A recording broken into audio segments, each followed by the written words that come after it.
নদী, একটা দারুণ খবর আছে। মধুমিতায় টাইটানিক চলছে, প্রচন্ড ভিড়। অতি কষ্টে স্পেশাল শোর দুটো টিকিট জোগাড় করেছি, চলো দেখে আসি।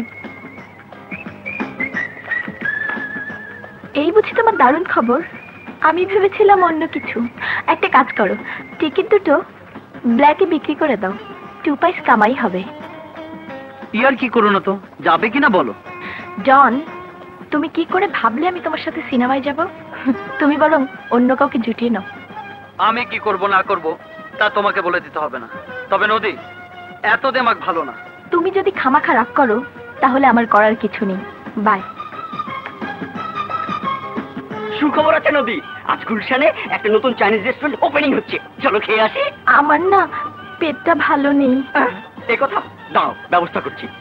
যা ফার্মেসি থেকে এক দৌড়ে পেটের ওষুধ নিয়ে যা। ওষুধের সাথে স্যালাইন খেলে না আরো ভালো হতো, নিয়ে এসো না।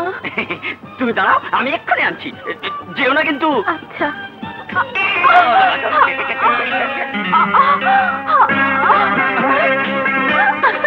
কি হলো, চোখে দেখো না?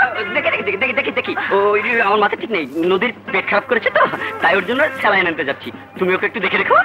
এই শোনো শোনো, আমার জন্য একটা সিটামল এনো, ভীষণ মাথা ধরেছে। তাও আনবো, আচ্ছা তাও আনবো। এইসব ছেলেদের নাকে দড়ি দিয়ে ঘোরানো উচিত, তাহলে যদি ওদের কিছুটা শিক্ষা হয়, বুঝলি?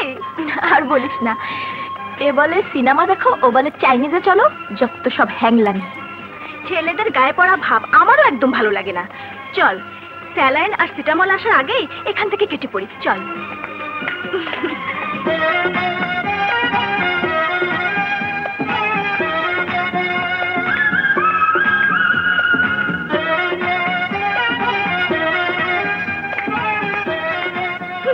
দেখলি কেমন ডাক দেখে গড়গড় করে চলে গেল, আমাদের দিকে ফিরেও তাকালো না। আরে একেই বলে পুরুষ মানুষ, এরকম ডাটিয়াল ছেলে কি আমার পছন্দ। অনেকদিন থেকে ভাবছি ওর সাথে একটু ভাব করব। এ আর তেমন কি কঠিন কাজ, একটু খাতির জমা, দেখবে কাজ হয়ে গেছে। তাহলে চল আজই একটা চান্স নেওয়া যাক। চল।